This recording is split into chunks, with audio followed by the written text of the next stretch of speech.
ఒడిశాలోని ఓ హైవే. రాత్రి సమయం కావడంతో వాహనాల రద్దీ లేదు. ఎలాగూ వెహికల్స్ రావట్లేదు కదా అని ఓ పేద రిక్షావాలా హైవే పైకి రిక్షా తొక్కుకుంటూ వచ్చేశాడు. సరిగ్గా అదే సమయంలో ఓ ట్రక్ శరవేగంగా అట్టే దూసుకొచ్చింది. ట్రక్ డ్రైవర్ రిక్షావాలాను గమనించేంత టైం లేదు. బ్రేక్ వేసేలోపే ప్రమాదం జరిగే పరిస్థితి వచ్చింది. సరిగ్గా అదే సమయంలో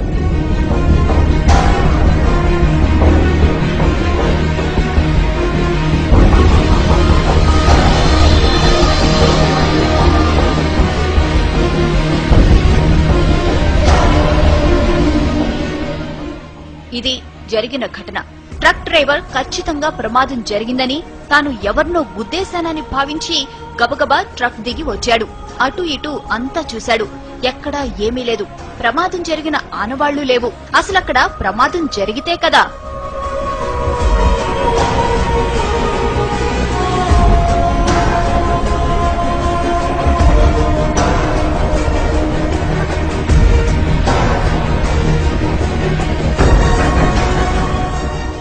రిక్షావాలాను రక్షించిన అదృశ్య శక్తి అతన్ని రోడ్డు పక్కన విడిచిపెట్టింది. అతడు ఆరోగ్యంగా ఉన్నాడో లేదో తెలుసుకుంది. అతడు సరిగ్గానే ఉన్నాడని భావించి అక్కడి నుంచి మెల్లగా వెళ్లిపోయింది.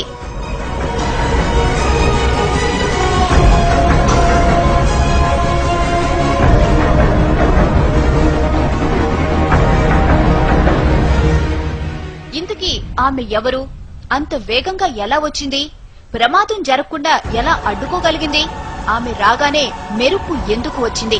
ఇలా ఎన్నో అనుమానాలు, ఎన్నో అంతు చిక్కని ప్రశ్నలు.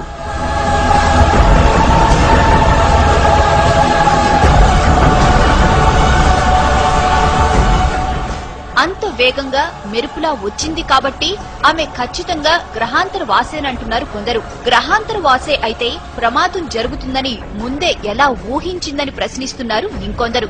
అసలు గ్రహాంతర వాసికి మనిషిని రక్షించాల్సిన అవసరం ఏముందంటున్నారు. పైగా తల వరకు కప్పుకున్న డ్రెస్ కోడ్, నడత అన్ని మానవుల తరహాలోనే ఉన్నాయి. అందుకే ఆమె గ్రహాంతరవాసి అనేందుకు అవకాశాలు లేవంటున్నారు ఇంకొందరు.